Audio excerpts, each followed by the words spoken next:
Hi எல்லோரும் எப்படி இருக்கீங்க? நல்லா இருக்கீங்களா?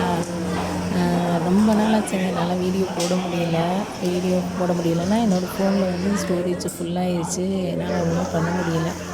நானும் ஒவ்வொன்றா வீடியோ டெலீட் பண்ணி ஒன்று ஒன்றா தான் பண்ணிக்கிட்டு இருக்கேன். இன்றைக்கி செட் பண்ணி இதை போடலாம் அப்படின்னு எடுத்து போட்டிருக்கேன். ஆக்சுவலி இது என்னென்னா, பாண்டி கோயிலில் வந்து ஒரு விசேஷம் வச்சோங்க. என் குழந்தனார் பிள்ளைங்களுக்கு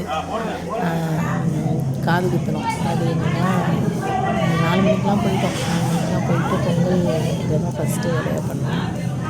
4 மணிக்கு போயிட்டு 5 மணிக்கு தான் டோர் ஓப்பன் பண்ணாங்க. செம்ம கூட்டங்க கோயிலில். நான் 5 மணிக்கு செம்ம கூட்டம். கோயிலில் பொங்கல் வைக்கிறதுக்கே அவ்வளோ கூட்டம். அது வந்து வெள்ளிக்கிழமை ஃப்ரைடே வந்துச்சு. செம்ம கூட்டம். பொங்கலை வச்சுட்டு அந்த பிள்ளைங்களை கூட்டிகிட்டு போய் மொட்டை அடிச்சுட்டு கிடா வெட்டிட்டு சாமி கும்பிட்டுட்டு வர கரெக்டாக 7 மணி. 4:30 போனால் 7 மணிக்கு தான் வெளியே வந்தோம். வீடியோ பிடிச்சி லைக் பண்ணுங்கள், ஷேர் பண்ணுங்கள், சப்ஸ்கிரைப் பண்ணுங்கள்.